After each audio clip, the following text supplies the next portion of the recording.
दोनों ही स्टॉक्स आपको होल्ड करने हैं। अगला सवाल जो है वो फिर से उन्होंने नाम प्रीत प्रीत के नाम से है। सर मुझे बैंक ऑफ बड़ौदा के शेयर पर डिविडेंड नहीं मिला। 1 साल पहले लिया था, अकाउंट पे में नहीं आया। सो आई थिंक या तो आपको कंपनी के सीएस से बात करनी पड़ेगी या तो फिर आपको हो सकता है कि बैंकिंग डिटेल्स मैच ना हो रही हो या आपका वो अकाउंट जो आपने अटैच किया है अपने डीमैट अकाउंट के साथ वो फंक्शनल ना हो। आप अपने बैंक से भी पता करिएगा कि बैंक में कोई दिक्कत तो नहीं है और अगर ऐसा नहीं है आप डिविडेंड मिस आउट हो गया है तो आपको सेबी को भी आप लिख सकते हैं बट सीएस जो है कंपनी का ही एड्रेस दिस इशू। अगला सवाल ले लेते हैं। रामदेव जी का सवाल है एनएमडीसी पे और जेके बैंक पे। एनएमडीसी उनके पास 70 रुपए प्रति शेयर के हिसाब से खरीदारी है और जेके बैंक उनका 111 रुपए के हिसाब से खरीदारी है। आपसे दोनों के टारगेट्स मांग रहे हैं। देखिए, मुझे लगता है जेके बैंक में कुछ अभी प्रॉब्लम नहीं है जब तक 100 के ऊपर सस्टेन हो रहा है। हमने देखा था कि जब जम्मू कश्मीर में जो प्रॉब्लम हुआ उसके बाद जी। बेसिकली 100 के नीचे आ गया था, तो फिलहाल अभी उसके ऊपर ही चल रहा है। कुछ स्ट्रक्चर वाइज प्रॉब्लम नहीं है। मुझे लगता है और भी हायर प्राइस आने का पॉसिबिलिटीज है, लेकिन बैंकिंग स्टॉक अभी नहीं चल रहा है। अगर मैं एक तरफ ऐसा कमेंट कर रहा हूँ कि मुझे थोड़ा डर लग रहा है, अगर बाई चांस बैंक निफ्टी थोड़ा भी यहाँ से नीचे फिसलता है तो उस केस में ऐसे काउंटर्स में थोड़ा बहुत डीप देखने को मिल सकता है, तो इसीलिए फ्रेश बाय नहीं करने का है। फाइनल स्टॉप यहाँ पे आप मेंटेन कीजिए 100। मैक्सिमम आप 99 पकड़ के चलिए। 99 आप स्टॉप लॉस, साइकोलॉजिकल लेवल है 99, आप स्टॉप लॉस मेंटेन कीजिए, बने रहिए। और एनएमडीसी के साथ प्रॉब्लम यह है कि लास्ट टाइम का जो टॉप था ऑलमोस्ट 80 के आसपास था और इस बार भी ऑलमोस्ट 74 75 तक गया था। आज आज का ही हाई है ऑलमोस्ट 74.40 के आसपास। तो मुझे लगता है कि मैक्सिमम 78 से 80 का भाव आ सकता है, लेकिन यहाँ पे पोटेंशियल अपसाइड रिसेंट टाइम पे, मतलब बहुत जल्दी नेक्स्ट 1 से 2 महीने में मुझे नहीं लगता है। तो एक बार अगर बाय ऑन डीप आपको करना है तो फिर लेवल रहेगा 66 के आसपास, 66 64।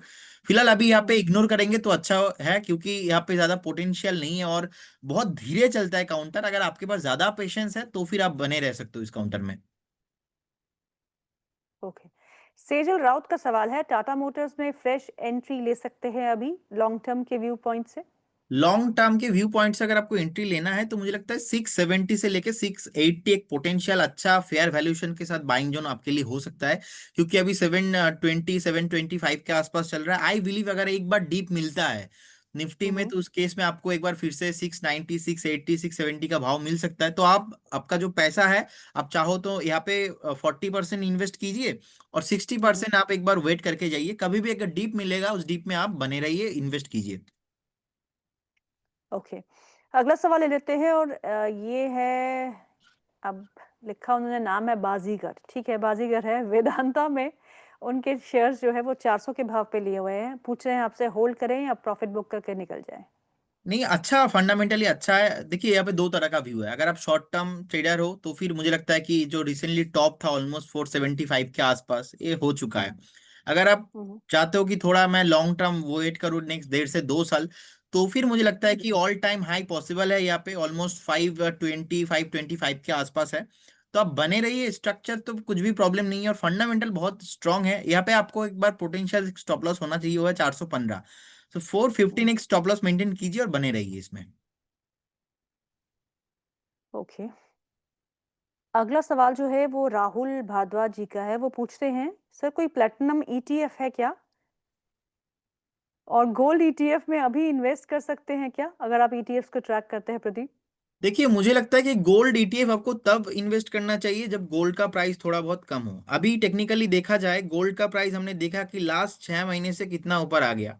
सो आई बिलीव गोल्ड का प्राइस अगर 91,000 इसके नीचे, 90,000 इसके नीचे ब्रेक होता है, एक बार आपको 84,000 85,000 देखने को मिलेगा। तो उस टाइम पे आप सीप कीजिए, उस टाइम पे आप निवेश कीजिए।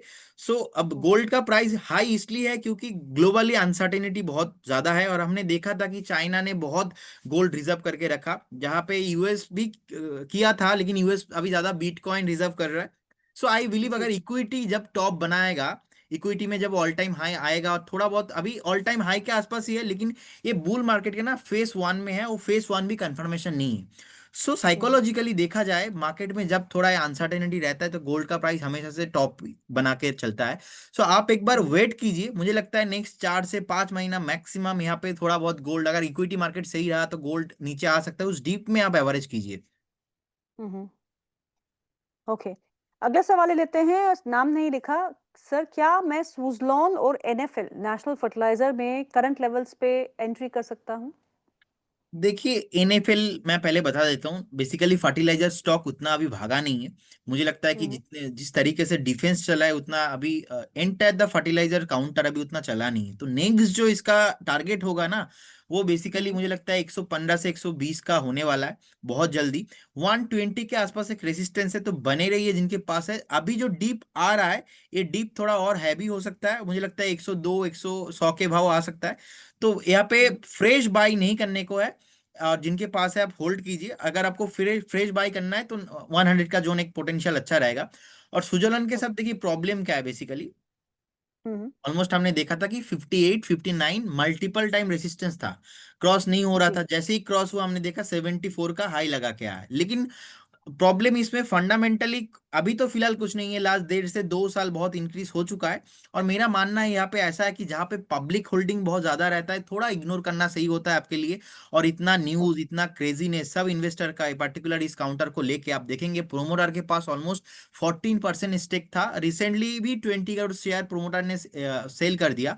लेकिन अभी भी स्विट्जरलैंड जो है 70 के ऊपर सस्टेन नहीं कर रहा है। So as per the my interpretation ma'am, मुझे लगता है कि एक बार आपको अवॉइड करना चाहिए, ऐसा काउंटर फ्रेश बाय नहीं करना चाहिए। जिनके पास है बने रहिए, क्योंकि लास्ट 2 साल 3 साल से स्ट्रक्चर बहुत ही स्ट्रांग हुआ है, फंडामेंटली देखा जाए तो रिजल्ट भी बहुत बढ़िया हुआ है। बहुत सारे लोगों का ऐसा मानना था कि रिजल्ट बहुत अच्छा आया लेकिन स्टॉक चला नहीं, हम्म क्योंकि market know, we don't know maybe, but market know. तो मार्केट ने ऑलरेडी पहले से ही जो 74 75 का एक प्राइस जो रिसेंटली टॉप बनाया, मार्केट ने ऑलरेडी डिस्काउंट करके दिया। सो मेरा मानना हम्म मैम यहाँ पे यही है, जहाँ पे पब्लिक होल्डिंग ज्यादा रहता है वहाँ पे प्रतिफलता नहीं रहता है, तो एक बार अवॉइड कीजिए। अगर आपको अच्छा बहुत सारे स्टॉक है मार्केट में, वहाँ पे आप निवेश कीजिए। करेक्ट। आदित्य कुमार जी का सवाल है, वो पूछ रहे हैं पिरामल फार्मा के बारे में। पिरामल फार्मा में 1 साल के लिए निवेश करना चाहता हूँ, एंट्री लेवल क्या होगा? देखिए अभी 202 के आसपास चल रहा है। अगर आपका एंट्री आप करना चाहते हो तो मुझे लगता है 185 186 के आसपास एक सपोर्ट है। लास्ट टाइम आप देखेंगे कि एक सैंडविच पैटर्न बनाया, फिर से ऊपर गया और एक मोरू बुजू देके नीचे आ गया था, ऑलमोस्ट 180 182 के आसपास। सो मुझे लगता है जी। अभी 202 धीरे धीरे करके नीचे आ रहा है, आने दीजिए, एक बार वेट कीजिए 1 2 हफ्ता। आप एक बार हम्म 185 182 के आसपास मिलता है तो उस जोन पे आप बाय कीजिए। उस केस में आपका स्टॉप लॉस रहेगा 160 का, और वो बहुत ही एक अच्छा फेयर वैल्यूएशन होगा आपके लिए। ओके। नवनीत का सवाल है, वो पूछते हैं सर 6 महीने के लिए कोई दो स्टॉक्स बता दीजिए। देखिए मुझे लगता है एक है सनकरा, SHANKARA। तो हम्म ये जो काउंटर है बेसिकली बहुत पॉजिटिव मुझे लगता है कि अभी देखिए 1044 के आसपास, 1050 के आसपास चल रहा है। फंडामेंटल हम्म स्ट्रांग है। और एक डिस्क्लेमर देना चाहूंगा कि हमने पर्टिकुलर स्टॉक को अलग अलग चैनल पे भी रिकमेंडेशन दिया है, लास्ट 7 से 8 दिन में बहुत भागा भी है। तो मुझे लगता है हम्म कि लास्ट 2 हफ्ते में बहुत चल चुका है। अगर आपको कभी भी स्टॉक 980 एंड 1000 के आसपास मिलता है तो बाय ऑन डीप आप करते रहिए। बहुत जल्दी आपको यहाँ पे 1250 और मुझे लगता है कि 1400 का भी प्राइस आ सकता है। लेकिन व्यू रहा है मेरा 8 से 10 महीना, हो सकता है कि छह हम्म महीने में आपको 1150 और 1200 का भी भाव आपको मिल जाएगा। अच्छा स्टॉक हम्म है, अच्छा वॉल्यूम आया है। और इनफैक्ट ऐसा वॉल्यूम आया है कि लास्ट टाइम ऐसा वॉल्यूम 2022 में आया था फरवरी मंथ पे, उसके बाद नहीं हम्म आया। तो इस बार इतना बाइंग हुआ है, और अभी तो ब्रेकआउट के बाद अभी रिटेस्ट नहीं हुआ है। तो रिटेस्ट के लिए एक बार वेट कीजिए, पेशेंस रखिए। इस काउंटर फंडामेंटल और टेक्निकल दोनों बढ़िया है। सेकंड, मुझे लगता है मैं आईटी बेसिकली चला नहीं है, तो आईटी में नो डाउट टीसीएस लीडर है। जैसे कि मैं बता रहा था आपको कि अभी आईटी रिकवरी हो रहा है। टॉप से आप देखेंगे इनकी निफ्टी आईटी इंडेक्स अभी भी 15 to 16 पॉइंट 16% नीचे है। तो मुझे लगता है ये तो फर्स्ट ऑफ ऑल ये जो डाउन है पहला ये रिकवरी होगा, उसके बाद ब्रेकआउट आने के बाद फिर से और फिर 10 to 15% चलेंगे। तो नियर अबाउट आईटी इंडेक्स मैं देख रहा हूँ कि यहाँ पे बेसिकली 20% 30% तो मिनिमम चल सकता है। तो आप टीसीएस के साथ जाइए, और जो बहुत सेफ इन्वेस्टर है, आपने बात किया था अभी ईटीएफ का, निपॉन आईटी 20 करके एक है बेसिकली। आप अगर मार्केट में इन्वेस्ट करना चाहते हो, थोड़ा बहुत आपको रिस्क लगता है स्टॉक मार्केट में, विप्रो टीसीएस ऐसे काउंटर में, तो मुझे लगता है निपॉन इंडिया जो आईटी 20 है, आप उसको भी लेके जा सकते हो। फ्रेश जो मुझे लगता है कि करंट जो सीएम पे है, वहां से 25 से 30% नेक्स्ट 6 से 8 महीने में हाई पोटेंशियल है, अगर यूएस का जो प्रॉब्लम है वो प्रॉब्लम ज्यादा इंक्रीज नहीं हुआ तो फिर। ओके, अगला सवाल है टाटा मोटर्स पे। टाटा मोटर्स पे हम चर्चा कर चुके हैं। प्लीज इस शो की रिकॉर्डिंग देखिएगा तो आपको मालूम चलेगा कि प्रदीप का क्या व्यू है टाटा मोटर्स पे। एक और सवाल ले लेते हैं सनी का। सनी पूछ रहे हैं, प्रदीप सर, अदानी ग्रीन 1070 पे मैंने प्रॉफिट बुक कर लिया है, अब एंट्री कहाँ करनी है? दूसरा कोई काउंटर जो एंट्री कर सकते हैं?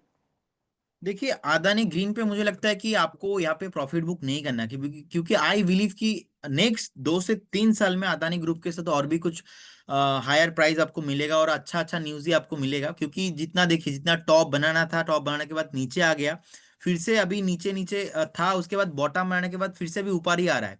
सो अभी यहाँ पे माई इंटरप्रिटेशन इज, देखिए एक आदमी गौतम अदानी जी, जिनका लास्ट आप 30 ईयर्स देखेंगे उनका जिंदगी में, आप चाहे मुंबई अटैक देख लीजिए, रिसेंटली हिंडनबर्ग का अटैक देख लीजिए, कितना नीचे गिरा था, ऑलमोस्ट उनका जो फोर्ब्स में लिस्ट था, ऑलमोस्ट रिचेस्ट लिस्ट, वहाँ पे सेकंड थर्ड पोजीशन में थे। अभी टॉप 10 में भी दुनिया में नहीं आ रहा है अदानी। सो आई बिलीव अगर एक क्लास का बच्चा जो सेकंड पे, फर्स्ट पे, थर्ड पे आता था, और वो अभी पीछे हो गया, तो उनका पहला तो फर्स्ट ऑफ ऑल उनका गोल होना चाहिए, मैं टॉप 10 में कैसे आ जाऊं।